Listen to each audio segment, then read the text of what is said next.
Hi guys, welcome back to my YouTube channel. ಎಲ್ಲರೂ ಹೇಗಿದ್ದೀರಾ? Hope ಎಲ್ಲರೂ ಚೆನ್ನಾಗಿದ್ದೀರಾ. ಇವತ್ತಿನ ವಿಡಿಯೋ ತಮ್ಲೈನ್ ನೋಡಿ ಆಲ್ರೆಡಿ ನಿಮಗೆ ಗೊತ್ತಾಗಿರುತ್ತೆ. ಇವತ್ತು ನಮ್ಮ ಪಾಪು ಫೇಸ್ ರಿವೀಲ್ ಮಾಡೋಣ ಅಂತ.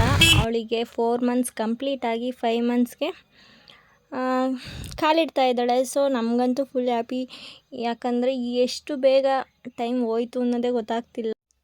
ನಾನು ಮತ್ತು ಕುಮಾರ್ ಎಲ್ಗಪ್ಪ ಹೋಗ್ತಿದ್ದೀವಿ ಅಂದರೆ ಸಿಂಪಲಾಗಿ ಫೋಟೋ ಶೂಟ್ ಮಾಡೋಣ. 4 ಮಂತ್ಸ್ ಕಂಪ್ಲೀಟ್ ಆಯ್ತಲ್ವ, ಸೊ ಅದ್ರದ್ದು. ಅಯ್ಯೋ, ಯಾರು ಓಡಿಸ್ಕೊಳ್ತಾರೆ ಬರ್ರಿ. ನನ್ನ ಮಗಳಿಗೋಸ್ಕರ ಎಷ್ಟು ಕಷ್ಟ ನೋಡಿ. ಮಗಂಗೆ ಒಂದು ದಿವ್ಸ ಫೋಟೋ ಶೂಟು ಮಾಡಿಲ್ಲ, ಏನೂ ಮಾಡಿಲ್ಲ. ಹಂಗಂಗೆ ಕೊಂಬೆ ಥರ ಕಿತ್ಕ ಚೆನ್ನಾಗೈತೆ. ರೋಡ್ ಸೈಡ್ ಬಿಟ್ಟಿರುತ್ತಲ್ಲ ಪೇಪರ್ ಆ ಥರದ್ದು, ಆ ಟೀಮಲ್ಲಿ ಮಾಡೋಣ ಅಂತ. ಯಾಕೆಂದರೆ ಅವಳಿಗೂ ಡ್ರೆಸ್ಸಿಗೆ ಮ್ಯಾಚ್ ಆಗುತ್ತೆ ಅಂತ. ಆ ಥರ ಯಾರಾದರೂ ಬೈದ್ಬಿಟ್ರೆ ಅಂತಿದ್ರು. ಮುಳ್ಳೈತಾ? ಹುಷಾರು. ಎಲ್ಲ ಹೂವಾಗಿನ ಇದು ಸಕ್ಕತ್ತಾಯ್ತು ಪಾಪ. ಬರಲಿ ಬಿಡು, ಡೈಲಿ ನಾವೇ ನೀರು ಹಾಕೋದು ಅಂತ ಹೇಳೋಣ. ಹೂವು ನೀರಾಗಲ್ಲ ಅಂತ ಮಳೆ ಬರ್ತಿಲ್ಲ. ಎಲ್ಲ ಗಿಡದಲ್ಲಿ ಹೂವನೇ ಬಿಟ್ಟಿಲ್ಲ. ಇದೊಂದು ಗಿಡದಲ್ಲಿ ಮಾತ್ರ ತುಂಬ ಚೆನ್ನಾಗಿ ಇಷ್ಟ ಸಾಕಾಗುತ್ತೆ ಅನ್ಸುತ್ತಲ್ವ. ಆಮೇಲೆ ಇದು ಒಂಥರ ಡಿಫ್ರೆಂಟ್ ಆಗುತ್ತೆ, ಅದಕ್ಕೆ ಇದನ್ನೇ ಜಾಸ್ತಿ ತೊಗೊಂಬಂದ್ವಿ. ಎಲ್ಲ ಐತೆ ಆ ಕಡೆ ಎಲ್ಲ ಹೂವು ಐತಾ?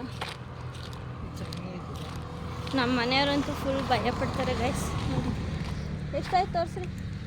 ಒಂದೇ ಗಿಡದಲ್ಲಿ ಇಷ್ಟು ಸಿಕ್ಕೈತೆ. ಮಗಂಗೆ ಒಂದು ದಿವ್ಸಲು ಫೋಟೋ ಶೂಟ್ ಮಾಡಲಿಲ್ಲ. ಮಗಳಿಗಾಗೋ ಹೊತ್ತಿಗೆ ರೋಡ್ ಅಲಿತಾ ಅವರು.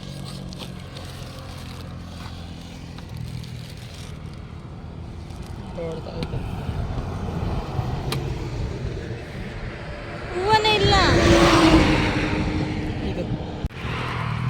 ಈ ಹೂವು ತೊಗೊಂಬಂದ್ವಿ. ಮನೆಗೆ ತರೋವಷ್ಟೊತ್ತೆಲ್ಲ ಬಾಡಿ ಹೋಗಿತ್ತು. ಇದೇನು ಯೂಸ್ ಮಾಡ್ಕೊಳ್ಳಿಲ್ಲ.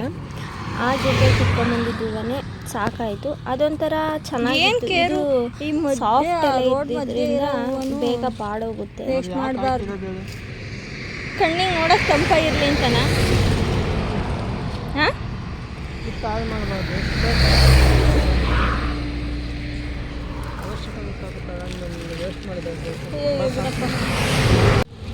ಸೊ ಗಾಯ್ಸ್, ಈಗ ಬಂದು ನಮ್ಮ ಪಾಪು ಫೋಟೋ ಬರುತ್ತೆ. ಇದು ಬಂದು ನಮ್ಮ ಪಾಪು ಹುಟ್ಟಿದ ದಿವಸ ತೆಗೆದಿರೋ ಫೋಟೋ. ಇದು ಫಸ್ಟ್ ಮಂತಲ್ಲಿ ಫೋಟೋ ಶೂಟ್ ಮಾಡಿ ಸಿಂಪಲಾಗಿ ಸೇವಂತಿಗೆ ಹೂವು ಬರುತ್ತಲ್ಲ, ಸೊ ಅದರಲ್ಲಿ. ಸೆಕೆಂಡ್ ಮಂತ್ ಬಂದುಬಿಟ್ಟು ಹೋಳಿ ಹಬ್ಬ ಇತ್ತಲ್ಲ, ಸೊ ಕಲರ್ಸಲ್ಲಿ ಮಾಡೋಣ ಅಂತ ಈ ಟೀಮ್ ಸೆಲೆಕ್ಟ್ ಮಾಡ್ಕೊಂಡಿದ್ದು. ಥರ್ಡ್ ಮಂತು ನಿಮ್ಗೆ ಆಲ್ರೆಡಿ ನಾನು ಒಂದು ಸಲ ಯುಗಾದಿ ಹಬ್ಬದ ವ್ಲಾಗಲ್ಲಿ ಹೇಳಿದ್ದೆ. ಇದು ಬಂದು ಥರ್ಡ್ ಮಂತು. ನಾನು ಎಲ್ಲೂ ವಾಟ್ಸಪ್ ಆಗಲಿ ಫೇಸ್ಬುಕ್ಕಾಗಲಿ ಎಲ್ಲೂ ಪಾಪು ಫೋಟೋ ರಿವೀಲ್ ಮಾಡಿರಲಿಲ್ಲ. ಸೊ ಇದು ಬಂದು 4th ಮಂತು. ನಾನು ಕುಮಾರ್ ಜೊತೆ ಮಾತಾಡಿ ಈ ಸಲ 5 ಮಂತ್ಸ್ಗೆ ಹೆಂಗೂ ಬೀಳ್ತಿದೆಯಲ್ವ, ಇವಾಗಲಾದರೂ ಫೋಟೋ ರಿವೀಲ್ ಮಾಡೋಣ. ಏನಾದರೂ ವೀಡಿಯೋ ಮಾಡಬೇಕಾದ್ರೆ ಅವಳನ್ನ ಹೈಡ್ ಮಾಡಬೇಕಿತ್ತು. ಸೊ ಹಾಗಾಗಿ ಬೇಡ, ಈ ಸಲ ಹಾಕೋಣ ಅಂತ ಮಾತಾಡಿಕೊಂಡು ಆಗ್ತಿರೋದು.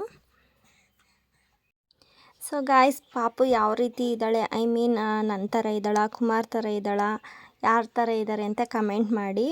ಒಬ್ಬೊಬ್ಬರು ಹೇಳ್ತಾರೆ ನನ್ನ ಥರ ಅಂತ, ಇನ್ನಷ್ಟು ಜನ ಕುಮಾರ್ ಥರ ಅಂತ, ಇನ್ನೊಂದು ಫ್ಯೂ ಮೆಂಬರ್ಸ್ ಬಂದುಬಿಟ್ಟು ಅಮ್ಮ ಥರ ಇದ್ದಾಳೆ ಅಂತ ಹೇಳ್ತಾರೆ. ನನಗಂತೂ ಒಂದೊಂದು ಸಲ ಒಂದೊಂದು ಥರ ಕಾಣಿಸ್ತಾಳೆ.